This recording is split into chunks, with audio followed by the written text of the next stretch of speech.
we're here in the Jags Den with Spain Park head football coach Tim Vakakes. I'm hoping I said that last name properly. You did. There you go. I tell people it's like a cactus without the T.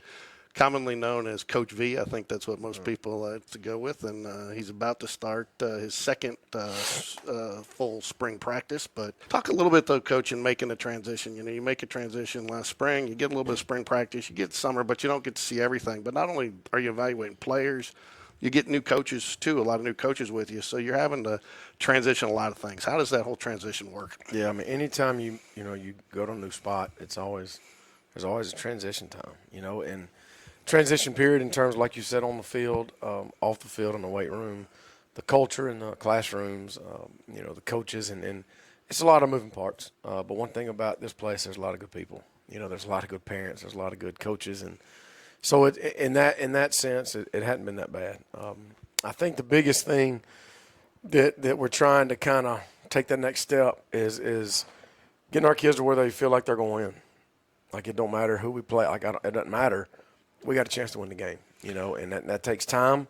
But I think a lot of it starts in the weight room. I mean, if you're not strong, you don't have a chance. If you are strong, you at least got a shot. And we're finally getting some numbers that look like a real football team that is playing at the highest level of football in the state, and we're slowly getting there. But these kids are balled in and they're working their butts off. A lot of times you get a new football coach, everybody expects immediate results, and you touch on the weight room. That's not something that happens overnight. What's the normal progression for somebody to really get, if they're not there to start, in the weight room to where they need to be? And I know some of that may be based on position, but what's the normal time frame for something like that? I don't know a necessary time frame. I think all kids are different. But, we started running a little bit yesterday, and some of the kids out there running without their shirts off, and it's a different look. I mean, our guys, they look differently than they did 1 year ago, and that's a credit to them. I mean, they've been putting in the work, and they see the results. They see themselves getting stronger. They see their bodies changing, and there's something to be said about that. When you're playing across the field, and the guy across is just a whole lot bigger than you and stronger than you, and the guy next to you, his guy's stronger and bigger than him, and it's just a chain reaction. Everybody on the other side is bigger and stronger. We tend to think we got a shot. And last year I think the most we had was 51 kids that power clean at least 225. We got up to 51 in October. Then we had some kids graduate, and we went down to, high 20s, low 30s, and then we picked up another. We're back up at 39. So we're maxing this week, so I expect us to get over 40 guys on the team, power clean 225 or more. And that's, that just – because every team is going to have strong guys. It's not about the strongest of the strong. It's about everybody on the team being strong as they can be. So that gives us a chance, So I don't know about a time frame, but I do know that their bodies have changed in a year. There's no doubt. Last thing I want to talk about on transition is, players have to learn new terminology and new plays, but also some of the coaches. What's the difficulty of that transition for the coaches that are in place to learn what you're going to do offensive and defensively? Well, I think last year, we had to take some Sundays and kind of just install what we were trying to do on both sides of the ball. So we're so further ahead now than we were last year in terms of terms and in terms of what kid needs to be at what position. And there's a lot of things we already know, or we think we know, after a year. We've seen them develop, and last year sometime it was kind of, mixing and matching, and it was never like solidified. But I think now moving into year two, I know the defensive kids they're much better on the terminology. They're offensive guys. There's been some transitions, but a lot of stuff's the same. So it's a whole lot easier going into year two than it was this time last year, but that's just the nature of the beast. You talked a little bit at the beginning about changing the culture, and one of the things I think that myself and a lot of fans noticed was just the overall attitude of the team on the sideline, really supportive of each other, positions, all linebackers there helping each other when they came on and off the field. What did you do in the summer? And because that seemed to be something that really changed fairly quickly last year. I mean, we're stressing to these guys, be good teammates. I mean, just, you don't have to be best friends with each other. That's just not – it's not life. Like, it's not life. But be a good teammate. Like, be somebody the guy next to you can depend on. When you're having a good day, and he's not, pick him up. Just little things. And we do a devotion every day about just being a man, about being good people, about making good decisions, about leading other people. Because at some point in time, they're going to have to lead their household, and If you don't know what leadership looks like, if you've never done it, if you've never tried it, you might fail. And I fail every day as a leader. I mean, I do. But it's how you respond to failure that makes all the difference. So I think the biggest thing that we're trying to get is more of a family feel, and we're getting there. It's getting better every day. But I don't think it's anything you feel like you get there, like, oh, we're there. Like, I think that's something you got to work on every day. It's a process, and it takes time to build up trust and respect and all that, and one or two mistakes to screw it all up. I've learned that in my life, and I'm sure we all have. But the biggest thing is we want these guys to like each other and to care about each other. You start off with a come from behind win in the fourth quarter. Then you take some lumps, as most first-year coaches do throughout the way. And I think for the most part, though, your team played pretty well with the exception of one game, which I know you used as a learning opportunity. But for the most part, it felt like the team and the coaches stayed so positive and positive attitude and were always taking something to move forward. What messages did you give to the team each week after some of those losses? Well, I think a lot of that has to do with, this is the third program that I've walked into that there wasn't a lot of success at the time. It's the third time I've done it, and third time I've been a part of it. We did it at Fairfield with Pop as the head coach and a bunch of guys that were just working, and we lost 14 games in a row. It was a mess when we got there in 2001, but Pop was consistent. He led every day. It was the same. You're getting the same guy every day, and we lost 14 games in a row. We lost the last 2 of our first year, all 10 of the second year, and the first 2 of the third year. So, you're looking at that's 14 losses in a row of high school football. That's a brutal stretch. But we stayed the course. It was just put our heads down. We treated the kids right. We loved on them. We were positive.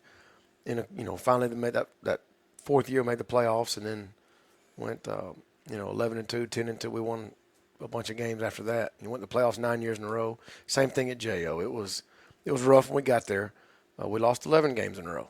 The first year we lost 9 in a row, and the second year the first 2. So it was the same same principles, same foundation, same everything. In the fourth year went 8-3, made the playoffs. A couple years later went 10-0. So it's just a process. You can't get caught up on what's happening today. You gotta look big picture. Sometimes you have to go through some lumps, but I think if we're going to do this thing the right way, there's going to be lumps. But again, it's not about whether you get lumps, it's how you respond to lumps.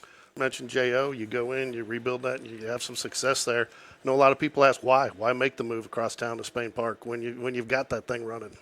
That was my comfort zone. That was it is, as crazy as it sounds, or some people might not believe it, but that was a very hard decision to do. I cried like a baby when I left. I love that place, love those kids, but it's a challenge. Where else would you want to be at a 7A program at the pinnacle of high school football in the Southeast? At a place like Spain Park where there are kids here. I'm not a believer in super teams. I think I think we saw it with the NBA, we saw it with colleges, with the portal and everything, but it's filtered its way down to high school. And in high school, they're trying to build super teams, and I don't agree with it. I think that's I'm not going to really use the adjectives I want to use, but I don't believe in it. I think high school football is about communities. I think it's about developing.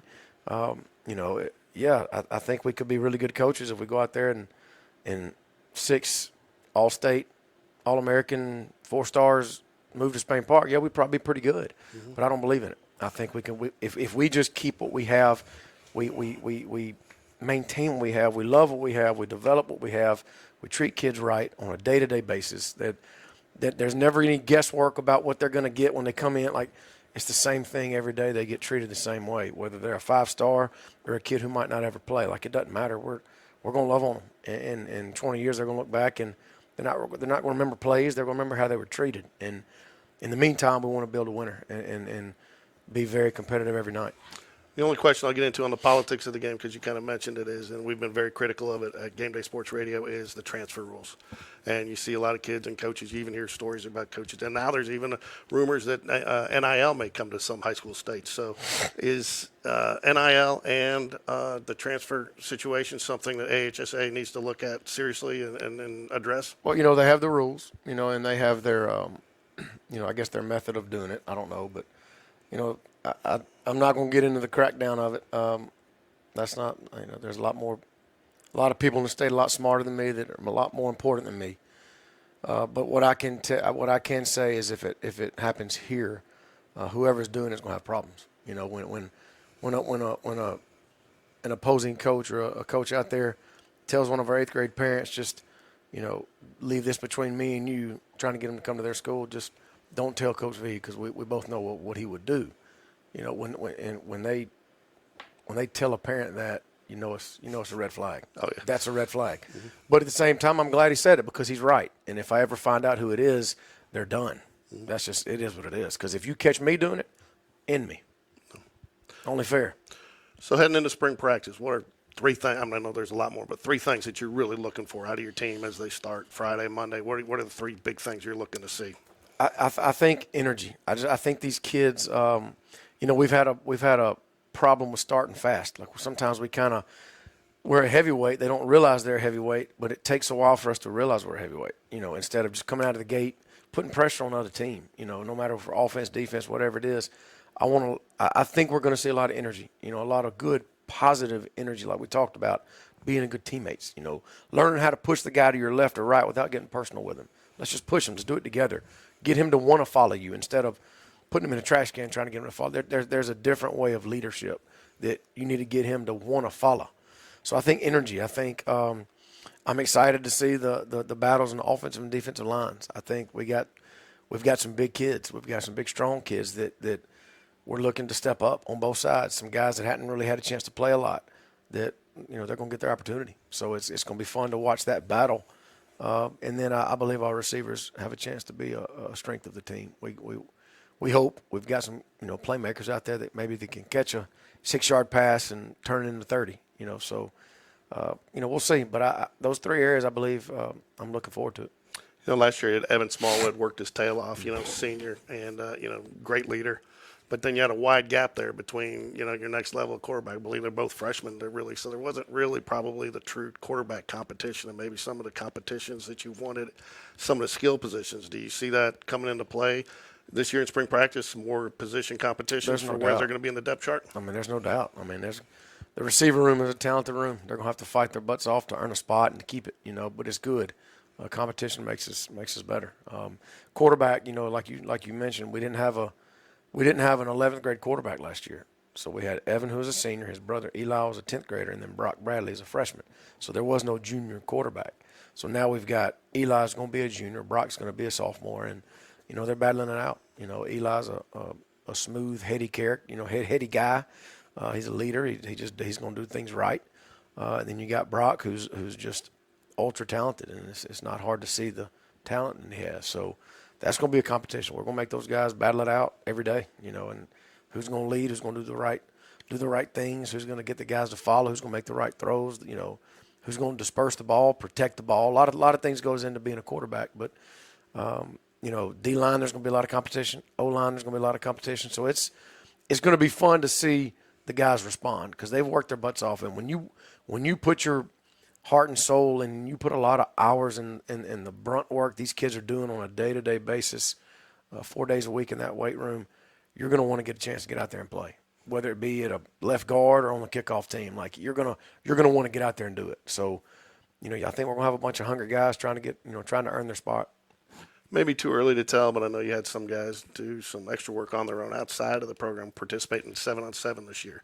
Have you had an opportunity yet to see how that's going to play into their performance and what maybe if that built some chemistry, or is it too early to tell since you haven't seen them in spring practice? We think it did. They changed the rules so the state allows you to have like a 7-on-7 team with all of the kids from the same school on it. We just can't coach it, so we didn't. So they practiced a good bit, and they went to 3 tournaments. In the last 2 tournaments, they went to the semifinals, and they were beating all these travel teams and all these, these mega teams of 7-on-7 kids from all over the state. So they were doing really well. So, if nothing else, they hung out together a lot. They were at these tournaments all day together and practicing on Sundays together. So I do believe that it's going to help. I think it's going to, they're more familiar with each other. They kind of have an idea of who's in what position, and I've got to compete with him, and this guy's over there competing. So I think it kind of it settles some things going into spring. A lot of things can change, but I do think they enjoyed it. But I think just the being around each other during those 7-on-7 tournaments and the time away from football season, I think that was huge. Last year, you were big on getting the Jumbotron in there and really building the atmosphere around the games, which I think was awesome. Any plans this year that you're working on to enhance the total game day experience? We're going to try to just do more features with the Jumbotron. It allows us to do so much. And lacrosse is using it. The track, they're using the software up there, so the track mates. So it's just such a cool thing for our community. We're putting a big sign out there, a big brick structure. So it's going to look really nice. I think because it didn't get put up until August, so it was like it took us a while, a last minute project that we finally got it up. And we were kind of just shooting by the hip the best we could. But I think moving into this year, I think we're going to have some more features on it. I want to feature more of the student body. I want to feature more of the other sports, just different things during the downtime of the game to where they can be featured. Maybe like a student of the week, just different stuff to highlight what we have to offer at Spain Park. And it's just a great school, great community. But I'd like for it to, when somebody comes, sits in our stadium to watch a game, they don't watch a game, they kind of get a feel of what Spain Park is and who we are. So I think I'm looking forward to just doing some different things with it.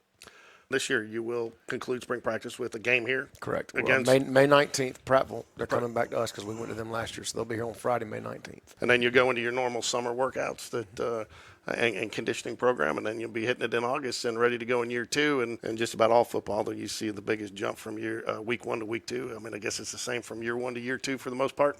I think so. And I wish we would have had a little bit longer with those seniors last year because that was such a good group. Such a good group of kids. Caldwell, Evan, Rashad Burks. I mean, it was just a special group. But they laid the foundation. There's no doubt about it. I mean, they laid because they were still here. They didn't have to be here. A lot of kids left, but they stayed here. And they kind of showed what the Spain Park spirit is. I do think we're going to build on that. I do think that our kids have more confidence. I think that they're not going to be scared out there on Friday nights. And I don't think we were at any point last year.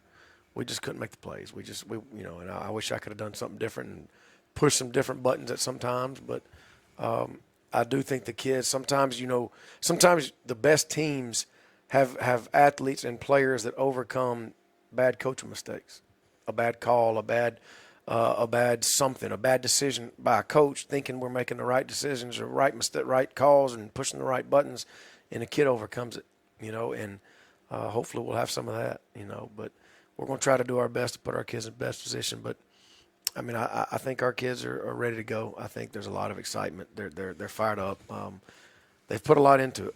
That's the thing about it. They've put a lot in. And when you put a lot into it on a day-to-day, daily basis, every time they walk in the weight room, I kind of give them a visual about putting that little marble in the bucket. Every time you come in, you're putting your marble for that day in the bucket. And by the end of the quarter, because we're kind of splitting it up, off season and spring is kind of like our first quarter. Mm-hmm. Summer, second quarter. The season's third quarter, and the playoffs is the fourth. And that's kind of how we're putting this thing in our heads to kind of section it up. But I think our first quarter has gone really well. I think our kids they're ready to go. This is a special group of seniors across the board, not only in football, but and you do have someone that play multiple sports, and I've noticed especially in baseball and in basketball. And one of the things I think is very unique about this senior class is they've somewhat challenged the younger group and laid the foundation. Like they have an expectation that they need to rise to the challenge. Did you see that same thing in football in the fall from this group of seniors? There's no doubt. I mean, on Friday nights it wasn't always the result we wanted, but they brought it every day. They were consistent. They never got flustered. They never got rattled. They just kept bringing it every day, And I think, you got to fix us within before anything on Friday night gets better. But like we've got to fix the family feel. We got to make sure we're being good teammates. We're going to work hard. You have two. I tell them you have two. One option when you get here. Two things. You have one option on how you're going to work, and you have one option on how you're going to act. Other than that, you don't have a choice. Mm-hmm. If you're going to be here, you're going to do the right things. And those seniors from last year really did it. And it goes to show because they're still playing in the baseball tournament. They won the area, and they're going to the first round, hosting a first-round playoff series for the first time in a few years. So it's a special group of seniors, and we're going to be there Friday cheering them on. Hopefully they can get out of that first round.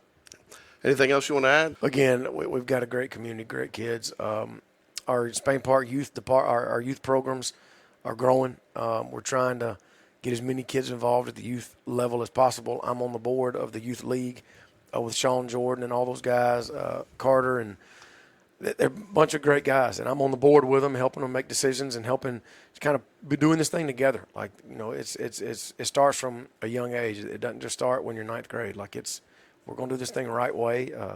We're not going to build super teams. We're going to just funnel what we've got in our community up when they get to us and try to win some games. So it's a great community, and I tell everybody it's a blessing to be here every single day.